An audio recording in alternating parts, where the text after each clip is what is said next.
표적과 기사가 나타나서 폭발적으로 부흥할 때가 가장 위기라고 할 수 있죠.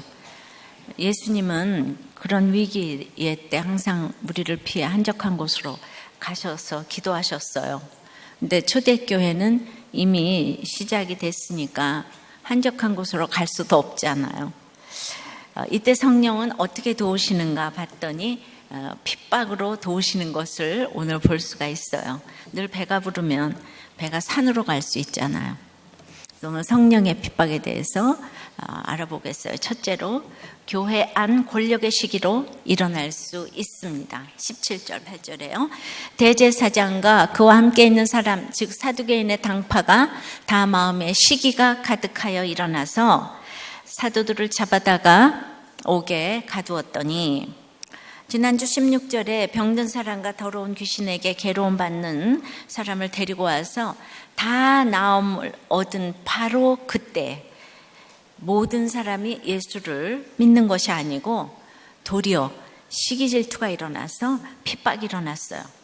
다 함께 마음을 같이 하지 않는 그 나머진 감히 상종하지 않는 무리가 있다고 했는데 그보다 더 심한 복음을 받아들이지 않을 뿐만 아니라 이제 잡아 죽이고자 하는 무리가 바로 교회 안에 있었어요.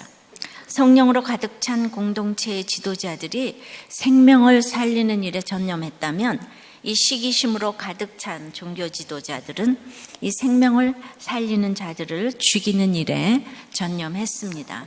시기는 하나님의 사람을 대적하고 곧 하나님을 대적하는 중대한 범죄입니다. 이제 헬라어에서는요, 일반적으로 문장 서두에 나오는 단어가 가장 강조되는 단어고, 그 다음에 중요한 단어가 마지막으로 나오는 단어. 뭐 다 그런 건 아니지만. 근데 이 구절은 원어로 보면 일어나서가 먼저 나오고, 가득하여가 마지막에 나옵니다. 일어나서는요, 일어날 사람이 있어야 되잖아요. 근데 그 남성 단수 주어를 가져요. 그래서 바로 대제사장이 일어나서 시기가 가득했다는 게 가장 강조적인 부분이에요. 그러니까 제일 중요한 사람이 대제사장이라는 거죠. 자, 사두개인은 부활교리를 묻지 않고 대제사장을 동조하는 무리가 되었고요. 한마디로 로마를 등에 업고 온갖 기득권을 누리고 권세를 누리던 자들이죠. 이 땅에서 잘 사니 당연히 부활이 싫겠죠. 그 대제사장, 그 안나스 가문은 이 반세기를 이 대제사장을 배출해내니까 부활이 싫을 만도 하지요. 그때는 그것이 좋았겠지만 예수님 죽이고도 이렇게 계속 잘 사는 그들은 영원히 지옥 백성이지만 이 땅에서는 참 분별이 안 되겠죠. 어떠세요? 안나스 가문 너무 좋지 않아요? 영육으로 최고인데, 그죠? 또 끄떡하는 건 뭐예요? 끄떡끄떡하는 거는. 이게, 그런 얘기가 아닌데, 아무 데나 그렇게 아멘을 하시면 안 돼요.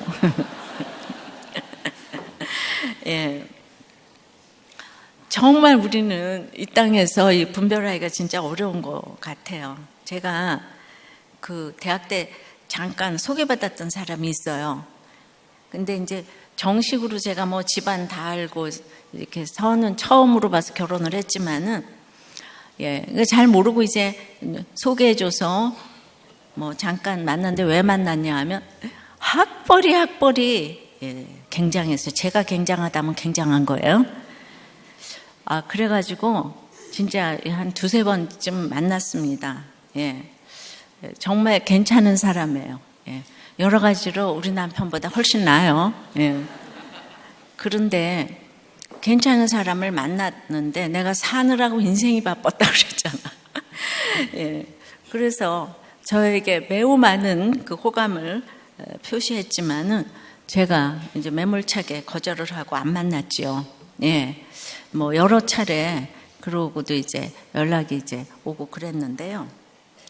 그런데 별로 그렇게 많지가 않아서 내가 이제 기억을 하는데 근래에 그 사람이 무슨 회장님 아들이었다는 말을 들은 거 있죠. 제가 너무 놀랐어요. 그때 그 얘기를 했으면 얘기가 달라졌을 텐데요. 정말 충격이 좀 되더라고요. 근데 우리 남편은 자가용을 가지고 나와서 부잣티를 냈는데 그 사람은 거꾸로 말하지 말라고 했다는 거예요. 전혀 몰랐고요. 잠깐 아쉽더라고요. 그러면 오늘날 목사는 100% 안 됐겠다는 생각이 들고, 하나님 이렇게 쓰셔야 되니까 고르고 골라서 저에게 짝을 지어주신 거 맞고요. 결혼은 100% 저는 잘했다고 생각을 합니다. 자, 재밌습니까? 시기는 남이 잘 되는 것을 미워하는 마음이라고 하죠. 사무엘상 18장에 보면 기쁨에 열광한 여인들이 무심코 다윗을 칭송하는 심중의 말을 하였는데 이것이 다윗을 죽음으로까지 몰고 가는 중대한 문제를 일으킵니다. 사무엘상 18장 8절에 사울이 그 말에 불쾌하여 심히 노하여 이르되 다윗에게는 만만을 돌리고 내게는 천천만 돌리니 그가 더 얻을 것이 나라 말고 무엇이냐 하면서 사울이 이제 불쾌했다고 하죠. 10절에 그래서 하나님께서 부리시는 악령이 사울에게 힘있게 내려가지고 그가 집안에서 정신없이 떠들어대므로 다윗이 평일과 같이 손으로 수금을 타는데 그때에 사울의 손에 창이 있다고 그랬어요. 자, 지금으로 생각하면은 이 사울의 시기심으로 인하여서 막 악령이 들어서 막 정신없이 떠들었다고 하니까 이때 입원시켜야 되잖아요, 사울을. 근데 왕이기 때문에 아무도 손을 못 대는 거예요. 왕이 아니어도 집집마다 입원을 해야 되는 부모 형제 다 많이 있어요. 그런데 손도 못 대는 집들이 있죠. 더구나 권세와 돈이 있으면 더더욱 아파도 손을 못 댑니다. 오늘 대제사장에게 권세가 있고 시기가 가득하니 이게 독한 시기심이 아니고 무엇이겠습니까? 가만히 들여다보면 독한 시기가 있는 사람일수록 병든 열심이 있습니다. 시기의 뿌리는 열등감이에요. 질투도 시기와 같은데 열등감은 다른 사람이 내가 이루지 못하고 원하던 바로 그것을 가지고 있을 때 느끼는 감정이에요. 자기의 단점이나 자신이 하는 일에 대해서 비웃음을 당할 때, 또 비판을 많이 받고 심한 벌을 받고, 그리고 다른 사람들에게 많은 실망을 줬다고 생각할 때 거기에서도 질투가 생길 수가 있습니다. 시기와 질투는 부부관계에서도 이제 의처증, 의부증으로 나타나는 가장 무서운 병이죠. 자신을 망치고 가족을 망치고 공동체를 망치죠. 자매가 각각 홀로 살고 있는데요. 우리도 교회 목자 자매가 나이가 저보다도 많고 또 비슷하고 각각 홀로 살고 있는데 언니가 이제 의처증 남편 때문에 인생을 힘들게 살다가 드디어 이제 15년 동안 혼자 살았어요. 우리도 교회 개척할 때 와서. 남편이 다 망해서 노숙자 신세가 됐는데 그나마 조그만 아파트가 하나 이제 재개발인가 재건축인가가 되어서 다시 이제 합치게 되었어요. 이 의처증을 복음으로 통과를 했어요. 이건 정말 기적입니다. 그런데 이제 동생도 혼자 살다가 언니와 형부가 요즘 깨를 볶고 있다는 거예요. 너무 시기가 난다는 거예요. 여러분, 이런 데서도 시기가 날 수 있습니다. 치매기가 있는 엄마를 혼자 돌봐야 하기 때문에 언니가 미운 거예요. 그러니까 이해타산이 없으면 다들 축복하지만 이렇게 자기 이해타산에 걸리면요, 직접 걸리면 자매도 시기가 이제 가득 차게 되는 것이죠. 농담일 줄 믿습니다. 그래서 말로우는 시기심을 이렇게 정의해요. 나는 책을 읽을 수 없다. 그러므로 나는 모든 책을 태워버리고 싶다. 이것이 바로 시기심의 실체입니다. 그러니까 사무엘상 18장 12절에서도 여호와께서 사울을 떠나 다윗과 함께 계심으로 사울이 그를 두려워한지라. 그러니까 이렇게 시기하면서도 이제 여호와께서 함께 하시기 때문에 두려운 거. 그 다윗이 여호와께서 함께 하시는 거를 내가 알아요. 사울이 기름 부음 받은 자잖아요. 그러니까 두려운 거예요. 그러니까 시기심의 끝에 두려움이 또 있어요. 자, 이 대제사장과 패거리도 그 시기가 가득해서 이제 기득권의 침해가 되면 옥에 잡아가두고 가르치지 말라고 엄금을 하고, 그러면서도 이제 뒤에 26절인가 보면 돌로 칠까 두려워하고, 그러니까 적극적인 기쁨과 자유함은 하나도 없고 그저 오직 부정적이고 깎아내리고 의심하고 삶이 이 시기와 질투의 사람인 거죠. 그런데 여자들의 전유물처럼 여기는 시기와 질투를 대제사장과 그 무리들이 광적으로 한 거예요. 그들은 성도의 영혼 구원에는 관심이 없고 끝에 돈이 있다고 했죠. 돈이 연결되지 않으면 사도들의 설교를 듣고 변화되었다면 마구 기뻐해 줄 텐데 이미 그들의 기득권으로 인해 어떤 팩트도 들어오지 않았습니다. 그들은 당파라고 했듯이 그런 자들도 동류가 있어서 패거리가 있어요. 근데 우리는 사도들 보고 패거리라고 그러진 않잖아요. 우리는 그들이 가진 권세가 대단하기에 부러워하고 두려워합니다. 그래서 그 옥에 가두었다고 했는데 사적 감옥이 아니고 원문에 보면 이거 공적 감옥을 의미합니다. 갇혀서도 경비와 감시를 철저히 받았다는 의미예요. 이런 본문을 보고 우리는 어떻게 적용해야 할까요? 다른 사람, 다른 자녀가 잘 되는 꼴을 못 보고 시기 질투하며 안 그런 척해요. 배울수록 이제 안 그런 척하는데 달인이 되는 거죠. 그래서 나오지 못할 감옥에 가둬두고 두려워하는 것이 바로 우리 자신 아닐까요? 우리도 사도들이 아닌 이 대제사장처럼 절대 내려놓고 싶지 않은 그런 기득권이 있습니다. 건드리면 큰일 날 기득권들이 있어요. 그러니까 내가 가야 할 자리를 누가 뺏는다면 시기가 가득해서 잡아놓고 싶을 것이 있지요. 자, 이제부터 생각을 해보세요. 여러분 가운데도 여러분 앞에서 어떤 그 목원이 와서 전에 목자가 지금 목자님보다 훨씬 나으신데요. 전에 목자는 너무 잘 들어주셨어요. 아주 정말 그러면 여러분들은 기분이 좋을까요? 나쁠까요?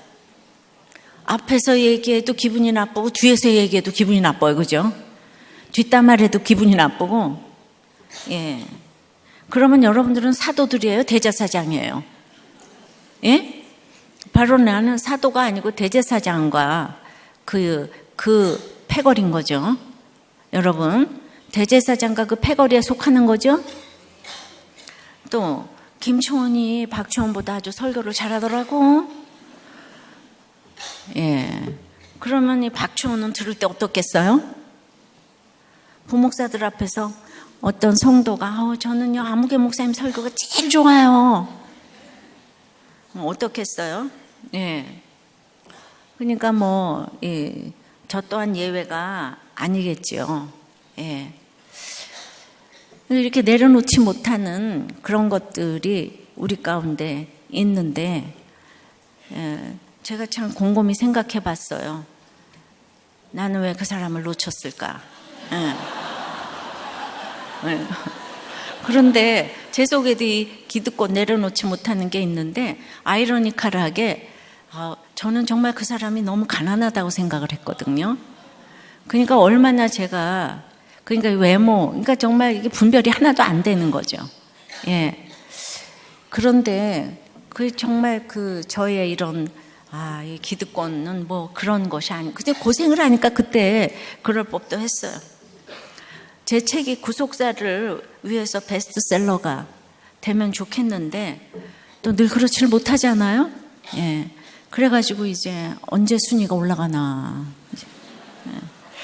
제가 이겨서 대학도 가고 출강도 했는데 저라고 별다를 것이 있겠습니까? 그러니까 이런 성경을 볼 때마다 나는 베드로 사도가 아니고 늘 대제사장 편에서 적용이 이렇게 되는 거예요. 우리도 교회는 모든 것을 알리면서 왔어요. 교인 총수도 또 헌금도 설교도 처음부터 클릭수를 개수했습니다. 도대체 여자 목사가 목회를 하는데 무시를 할까 인정을 할까도 있었어요. 예. 그래서 구원에 또 총수에 들어가라고 계수를 한 것이고, 그 다음에 과연 제가 교회 때문에 교회를 한 게 아니잖아요. 말씀 묵상 때문에 했는데 이 키티 설교를 여러분들은 살아났다고 그러는데 과연 얼마나 들을까? 이것 때문에 처음부터 이 모든 걸 다 계수를 했어요. 많아져서 하는 게 절대로 아니에요. 예. 첫 주일부터 이 모든 계수를 했습니다. 이제 나의 힘을 다 내려놓게 하시느라고, 내 속에 기득권을 빼내느라고 하나님 수고하시고 성령님이 도우셨죠. 자, 여러분 가운데는 질투는 나의 힘을 외치면서 여기까지 온 분이 많지 않을까요? 근데 그 힘으로 아무리 잡아 가두어도, 하나님은요, 하실 일을 다 하니까 누가 나를 잡아 가두든지 내 속에는 이쪽 저쪽 세력이 다 있잖아요. 대제사장 세력도 있고 사도들의 세력도 있는데, 그래서 날 잡아 가두어도 하나님은 하실 일을 다 하니까 잘 갇혀있기 바랍니다. 적용해 보세요. 여러분이 절대로 내려놓지 못하는 기득권은 무엇입니까? 그래서 시기와 질투를 가장 많이 하는 부분은 무엇인가요? 자, 사촌이 논을 샀는데 배가 아프세요? 한탕 먹을 생각에 배가 고프세요? 예? 예. 자, 고프기 바랍니다. 성령의 핍박 두 번째는 생명의 말씀을 전하라고 이 핍박을 주시는 거예요. 19절 20절이에요.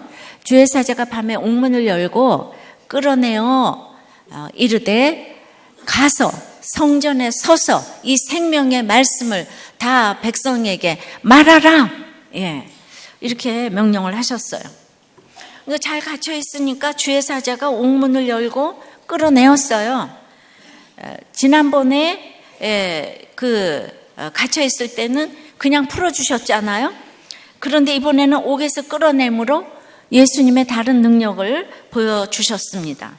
하나님은 항상 때에 맞게 하나님의 일을 하십니다. 하나님의 사람은 핍박도 받지만 분명히 구해주시기도 하십니다. 하나님께서 기적을 베푸신 목적이 너희는 가서 생명의 말씀인 복음을 전하라는 거예요. 이게 목적이에요. 자, 끌어내어는 속박과 고통에서의 구원을 가리킵니다. 그리고 끌어내어니까 벌써 강제성이 보이죠? 그러니 때가 되면 주님은 출애굽을 시키신 것처럼 사명이 있는 인생은 옥문을 열고 끌어내실 때가 있는 것입니다. 자, 남편의 옥문, 아내의 옥문, 자식의 옥문, 회사의 옥문, 취업의 옥문에서 끌어내 주실 때가 있습니다. 여러분이 생명의 말씀을 전해야 하는 사명이 있다면 때가 차면 끌어내 주십니다. 사도들도 감옥의 속박에서 빠져나오게 하신 것처럼 중요한 것은 사명입니다. 입시의 옥, 가난의 옥에서 구출해 주셨는데, 제가 시댁의 옥에서 걸레질하고 있을 때, 언제까지 갇혀 있어야 하나? 이게 저희 주제가였잖아요. 내가 어떤 사람인데 언제까지 갇혀 있어야 하나? 이 생각할 때는 이혼이나 자살 따위 등을 생각했지만은 제가 주님을 만나고 나서는 사명이 생겼죠. 그래서 제가 기도원에 가서 이제 회개를 하고 이제 편지를 쓸 때 이 구절을 썼다고 그랬어요. 하나님이 나를 연단시키고자 이렇게 나에게 고난을 주시는 것 같아요. 그런데 연단은 하나님의 성품에 이르게 하고자 이 고난의 옥에서 나의 악을 직면하게 하신다고 했잖아요. 그러니 그때 요한일서 4장 18절 말씀을 통해서 드디어 나의 악을 직면하고 사랑 안에 두려움이 없고 온전한 사랑이 두려움을 내어 쫓나니 두려움에는 형벌이 있음이라 두려워하는 자는 사랑 안에서 온전히 이루지 못하였느니라. 이 말씀을 통해 내가 사랑이 하나도 없어서 두려워했구나, 이거를 깨닫고 이렇게 시댁에 편지를 제가 썼어요.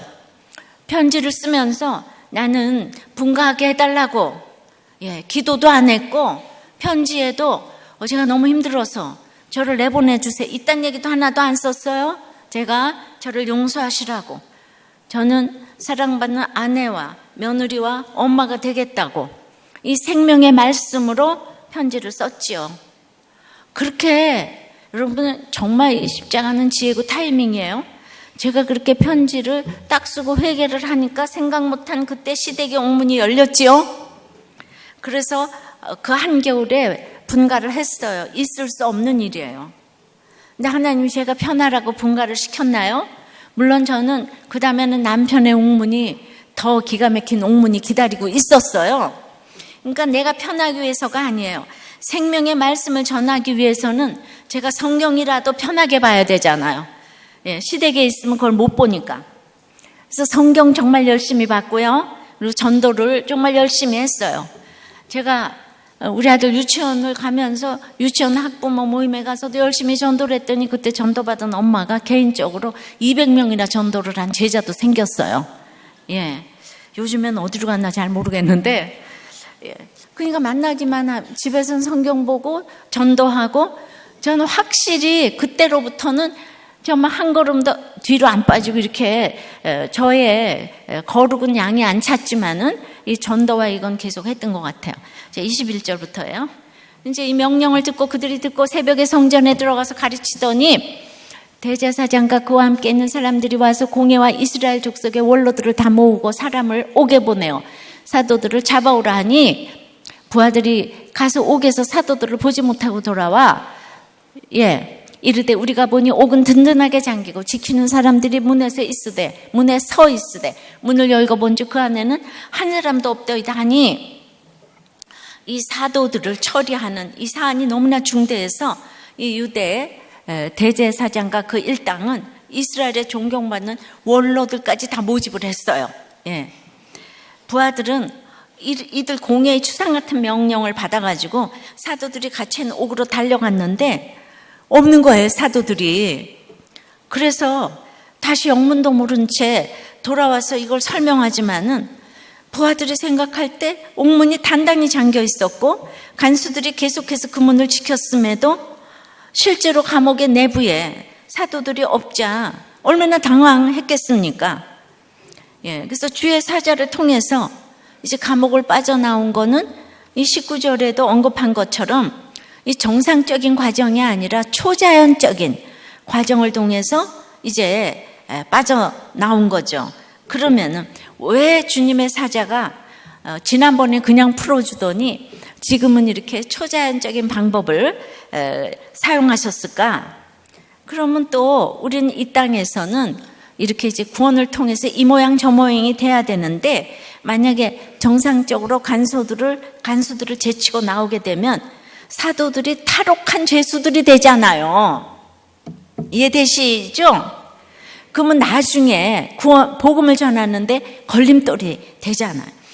그러니까 하나님은 항상 100% 오르세요.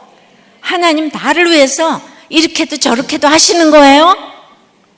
자, 24절 성전 맡은 자와 제사장들이 이 말을 듣고 의혹하여 이 일이 어찌 될까 하더니, 그러니까 이제 그때 보면은 대제사장은 하나님의 대리자급 아니에요?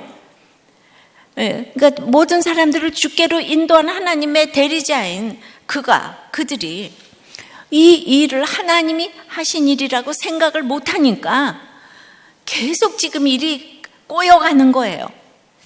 여기서 인정해야 될 사도들을 인정하지 않으니까 사실 그 사도들과 대제사장은 동종업계에 종사하는 사람들이잖아요. 그리고 이거는 유익을 구하기 위한 단체가 아닌 거잖아요. 이 제사장과 패거리들은 이제 너무 꼬여서 이미 정상적인 생각을 주고받을 수가 없어요. 우리가 한번 저 때문에 제 설교 어디에 마음이 꼬이게 되면 그 다음에는 제 설교가 안 들리는 거예요. 안 들린대요. 안 들린대요. 그래서 오늘도 어떤 이단으로 간다는 자매가 있어가지고 제가 그냥 어젯밤에 급히 그렇게 이제 다른 데도 아니고 다른 교회도 아니고 이단으로 간다고 하니까 제가 그러지 말라고 그렇게 했어요. 진짜 이단으로 가면 안 돼요. 예, 정말 안 돼요. 가지 마요. 예. 근데 내 설교가 요즘 은혜가 안 된다고. 예. 그러니까 이제 이 대제사장들이, 사도들이 무슨 말을 해도 이제 한번 이제 꼬였어요. 예. 안 들려요. 그러니까 기득권을 내려놓지 못하고 들으니까 같이 기뻐하고 슬퍼하는 일이 너무도 쉬운데 이 기득권을 못 내려놓으니까 끝이 없는 분쟁이 이어지는 거예요. 자, 뭔가를 내려놓지 못할 때 말씀이 안 들려요. 그거를 한번 생각해 보세요. 왜 말씀이 안 들리는가를. 25절 6절에 사람이 와서 알리되 보소서, 옥에 가두었던 사람들이 성전에 서서 백성을 가르치도이다 하니 성전 맡은 자가 부하들과 같이 가서 그들을 잡아왔으나 강제로 못하면 백성들이 돌로 칠까 두려워함이더라. 사도들은요, 자기 생각이 없어요. 즉시 순종해서 새벽에 가서 말씀을 전하라. 그러니까 지금 풀려났으면요, 가서 가르치고 싶겠어요? 그것 때문에 지금 잡혀갔는데? 근데 새벽에 가서 전했대잖아요. 새벽에 가서 사도들은 말씀을 전하고 있는데 그 같은 시간에 이쪽에선 거기 잡아주길 회의를 하고 있잖아요, 지금. 예, 여기선 계속 가르치고 있고 이쪽에선 계속 잡아주길 국리가 동시다발적으로 지금 일어나고 지금 있는 거예요.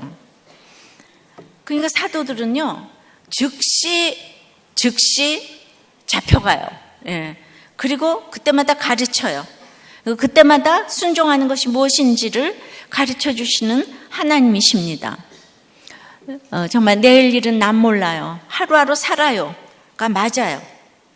생명의 말씀을 가르쳤더니 즉시 잡아오란 명령이 또 기다리고 있잖아요, 지금. 하나님이 생명의 말씀을 가서 전하라. 그래서 전하러 갔더니 지금 또 금세 잡으러 왔잖아요. 그래서 18절에도 옥에 가뒀더니 19절에는 끌어내시고, 예, 또 다시 잡아오라고 해도 23절처럼 아무리 든든하게 잠기고 지키는 사람들이 섰어도 하나님의 명령이 없으니까 잡히지 않았잖아요. 근데 이제 27절에 또 끌려가는 거예요. 그럼 우리 이럴 거야. 하나님 뭐 장난해요? 아니, 가져갈 거 주지나 말지. 이러죠. 그러니까 우리가 애써서 이렇게 임신이 됐는데 유산을 하면, 아니, 데려갈 거 왜 주셔요? 이렇게 되는 거죠. 이런 질문이 인생의 곳곳에서 생길 수가 있습니다. 그러니까 하나님은 어떤 곳에서도 나를 잡아 넣으실 수도 꺼내실 수도 있는 분이에요. 예. 이거를 믿으셔야 되는 거예요. 사도들은 이걸 믿는데 대제사장은 안 믿잖아요. 그러니까 자기 생각이 꽉 차 있잖아요. 베드로를 잡아 넣어야지만 될 것 같은 거예요. 그러니까 따라오는 감정이 시기, 질투, 두려움, 이게 다 따라오고 있잖아요. 예. 그러니까 성전 맡은 자와 부하들은 주의 사자들을, 아니, 그 사도들을 체포할 수가 없는 거죠. 왜냐하면 백성들이 지금 부하들을 돌로 칠까봐. 왜냐하면은 지금 백성들은 사도들과 교회를 칭송했잖아요. 13절에. 그리고 16절에는 다 나음을 입고 실제적으로 많은 영적, 육적 도움을 받고 있었기 때문에 이제 사도들을 만약에 강제적으로 끌고 가면 지금 다 돌로 칠 기세예요. 그러니까 체포할 수가 없어요. 가실까요? 이러고 동행을 요청했는데 사도들은 이때 또 순순히 응해서 가는 거죠. 그래서 백성들을 굉장히 이제 두려워하고 있다는 거를 알고 있죠. 왜냐하면 백성들 때문에 내 기득권을 유지하고 있으니까. 사도들이 반항하지 않고 순순히 그들의 요구를 따른 것은 이미 그들이 경험한 것처럼 주님께서 그들과 함께하며 그들을 보호하심을 확신하고 있었기 때문이죠. 하나님 나를 보호하신다는 거죠. 그러므로 27절의 세 번째 체포 전에 이 지도자들을 보면 사도들을 두려워한다기보다 사도들이 베푼 이적을 본 백성들을 두려워하는 거죠. 예. 이 사람들은 표적이 관심이 없어요. 그러니 여기서 가장 중요한 것은 말이죠. 언제나 다른 사람 도우면서 열매를 맺어가면 그것이 나를 살리는 가장 강력한 무기가 되는 거예요. 결국 나를 도울 사람은 제가 이렇게 목욕탕 세미나에 또 목사님들 보고 하는 얘기가 장로님들이 돕는 게 아니라 나 때문에 살아난 한 사람이 나를 돕는다. 교회가 아무리 커도 나 때문에 살아난 사람 한 사람 있으면 그 사람이 목사님을 도우실 거다. 제가 지나온 인생을 생각할 때도 정말 보잘것이 없고 이래도 나 때문에 살아난 한 사람이 늘 저를 결정적일 때 도왔어요. 그러니까 저는 이 간증할 게 참 많아요. 그러니까 이렇게 점점 확신을 가지고 여기까지 온 것 같아요. 생명 걸고 복음을 전하면 하나님이 돌보십니다. 우리를 위협하는 세상이 힘이 세 보이지만 실제는 다들 두려워하고 있어요. 하나님이 없는데 어떻게 이 세상에 두려움이 없겠어요? 하나님이 점점 차지하는 것만큼 두려움이 없어지는 건데, 저도 물론 아직 두려움이 있지요. 종류가 좀 많이 달라졌죠. 아무리 나를 힘들게 하는 사람이라도 그들도 다 하나님의 손 안에 있는 거예요. 겁내지 말고 두려워하지 말아야 합니다. 적용해 보세요. 생명의 말씀을 전하라고 여러분의 옥에서 꺼내 주신 일이 있습니까? 꺼내 주신 일은 무엇입니까? 그래서 지금 잘 실천하고 있습니까? 우리 유명한 초대교회의 김익두 목사님의 성령의 세례 설교 중에 나오는 이제 설교예요. 예수의 원수는 미신자보다 신자 중에 많습니다. 성경을 모르는 자보다 성경을 잘 아는 자 중에 있는 것입니다. 제가 불세례를 받으니 아내가 잘못할 때에 전 같으면 완력으로 제재했을 것이나 아내를 향하여 울게 되었습니다. 교인이 잘못하는 것을 보면 눈에서 눈물이 흘러서 견디지 못하게 되었습니다. 이렇듯 나의 마음에 불이 일어나게 되었습니다. 이런 게 성령인 거지 미신처럼 성령을 생각하지 말라. 이런 이제 긴 설교가 있었어요. 자기 영광을 받으려고 성령을 구하지 말 것입니다. 세례 요한은 성령 받았기 때문에 목이 떨어지게 되었어요. 원색적으로. 사도 바울도 성령 받음으로 모든 고생, 모든 핍박, 모든 환난, 끝으로 죽음까지 당하게 된 것입니다.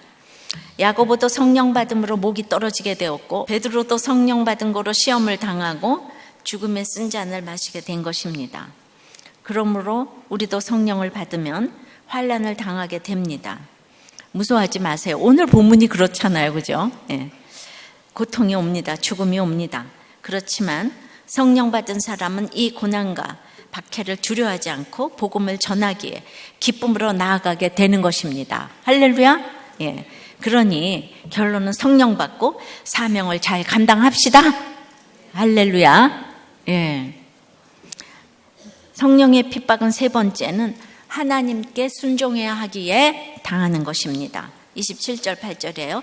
그들을 끌어다가 공회 앞에 세우니 대제사장이 물어 이르되 우리가 이 이름으로 사람을 가르치지 말라고 언금하였으되 너희가 너희 가르침을 예루살렘에 가득하게 하니 이 사람의 피를 우리에게 돌리고자 함이로다.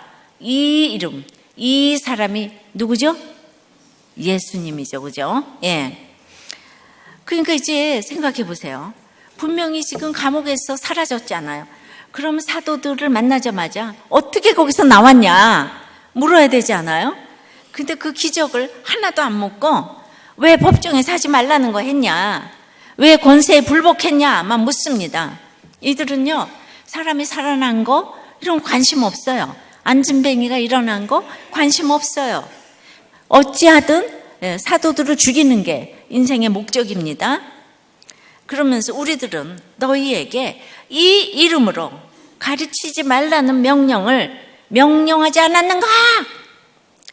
그들은 예수의 이름으로 부르기도 심기에 거슬렸기 때문에 이 이름이라고 계속 폄하해서 말합니다. 예수의 이름은 구원의 이름이고 십자가의 이름이에요. 예수의 이름이 영향력이 있는 것은 예수님의 인격이 들어있고 잘 사셨고 잘 죽으셨기 때문입니다. 내 이름에 예수님의 인격이 들어가기를 원해야 해요.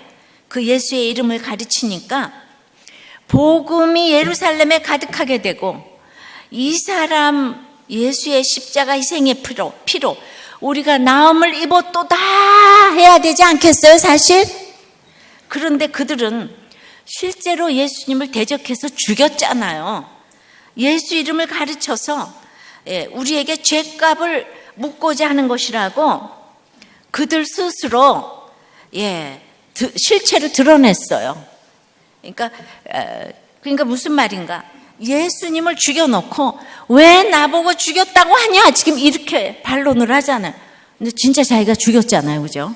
그래 놓고는 왜 우리한테 예수님 죽였다고 그거 죄값을 우리한테 돌리냐? 이러는 거예요. 공감되는 게 하나도 없어요, 그들의 반박 논리가. 이 세상이 다 그럽니다. 그러니까 29절에 베드로와 사도들이 대답하여 이르되 아니 사람보다 하나님께 순종하는 것이 마땅하니라. 너희들이 예수의 이름으로 하지 말라 그랬어도 아무리 반박을 해도 예수님이 내주하시는 자와 아닌 자의 차이는 너무도 큽니다. 그러니까 사람보다 하나님 순종하는 것이 마땅하다 생각하면 무서울 것이 없잖아요, 그죠? 그러나 권세자들이 하나님의 명령에 반하는 것을 지시할 때는 하나님께 순종하기 위해 인간적 권위에 불순종하는 것이 마땅할 때도 있죠. 그러나 하나님 믿는 우리는 대부분의 경우는 질서에 순종을 해야 합니다. 그러니까 우리가 순종해야 할 책임은 오직 하나님께 있음을 기억할 때 적용해 보세요. 하나님께 순종하기 위해 세상 권위에 순종한 적이 있습니까? 하나님께 순종하기 위해 불순종한 적이 있습니까? 그러니까 하나님 뜻이라 그러면서 불순종을 밥 먹듯 하는 여러분들 되시면 안 됩니다. 네 번째 성령의 핍박은 이스라엘의 회개를 위하여 당해야 합니다. 30절에 너희가 나무에 달아 죽인 예수를 우리 조상의 하나님이 살리시고, 그러니까 이제 그 대제사장이 이 사람 예수의 피를 왜 우리에게 돌리고자 하냐? 그랬더니 베드로가 뭐라 그러냐면 그럼요. 우리가 어떻게 돌리겠습니까? 그러지 않고 맞다. 너희가 나무에 매달아 죽였다. 이렇게 대답을 하잖아요, 베드로가. 그러니까 얼마나 지금 분하겠습니까? 근데 이 예수를 우리의 조상의 하나님이 살리셨다 그러는 거예요. 그러니까 예수님은 이 세상의 살인죄로는 해당하지 않는 게 다시 살아나셨잖아요. 그래서 그걸 좋아할 게 아니라 하나님이 살리신 이유는 31절에 이스라엘에게 회개함과 죄사함을 주시려고 그를 오른손으로 높이사 임금과 구주로 삼으셨느니라. 이제는 회개하고 찔림을 좀 받으라는 거예요. 예수님을 다시 살리신 것은 이스라엘에게 회개와 죄사함을 선물로 주시기 위함이라는 거죠. 예수님을 죽인 자들에게 또 지금 또한 사랑의 구원이 지금 제시되고 있어요. 그러니까 이 복음 듣고 회개해야 되는데 백성 중에서는 찔려서 어찌할꼬 하는 사람들이 수없이 생겨났지만 지도자들은 들을수록 강팍해져 갔어요. 그러니까 우리가 아무리 기도해도 아직 때가 안 된 사람들은 돌아오지 않을 수도 있어요. 이 대제사장과 유대인들은 지금 2000년이 지난 지금까지도 안 돌아오고 있는 거예요. 그러므로 이 세상에 가장 무서운 것은 영적 교만인 거예요. 자기가 대제사장이라는 거예요. 그러니까 가까운 사람, 교회 안에서의 직분자들이 열심이면서 가장 무서울 수 있어요. 결과적으로 총리인 요셉의 후손이 가장 가까운 유다의 후손들을 가장 괴롭힌 족속이 된 것이죠. 그러니까 32절에 우리는 이 일의 증인이요, 하나님이 자기에게 순종하는 사람들에게 주신 성령도 그러하니라 하더라. 그러니까 이 일은 뭔가요? 예수 그리스도를 왕과 구주로 높이신 일에 관한 설교요, 말씀을 가리키는 거죠. 근데 사도들이 그리스도의 마지막 명령인 땅끝까지 이르러 내 증인이 되리라 하는 그 말씀을 지금 잘 실천하고 있다는 거죠. 우리는 이 일의 증인이라는 거예요. 이처럼 대제사장의 권위도 두려워하지 않는 복음의 증인이 될 수 있었던 것은 바로 성령께서 함께 하심으로, 효과적으로 함께 하심으로 증인이 되어주시기 때문입니다. 하나님을 순종하는 사람이라면 그들에게 주신 성령이 한 성령이기 때문에 모두 증인이에요. 성령 받은 것은 그러므로 순종의 모습으로 나타납니다. 믿음은 순종과 동의어예요. 성령은 순종으로 나타납니다. 사도들에게 임한 성령이 그들을 통하여 계속해서 효과적으로 복음의 증인 역할을 감당해 주십니다. 그리고 하나님께만 순종하는 담대한 삶을 살게 될 것입니다. 적용해 보세요. 지금 누군가에게 핍박받는 모습을 옆에 사람들이 보고 여러분이 전하는 복음의 증인이 되어줄 수 있겠습니까? 쉽게 말하면 내가 핍박을 받고 있는데 그 사람이 나에게 당신이 전하는 복음은 진짜야, 그리고 증인이 되어줄 수 있겠냐고요. 지금은 아니더라도 우리는 기다리면서 그 길을 가야 합니다.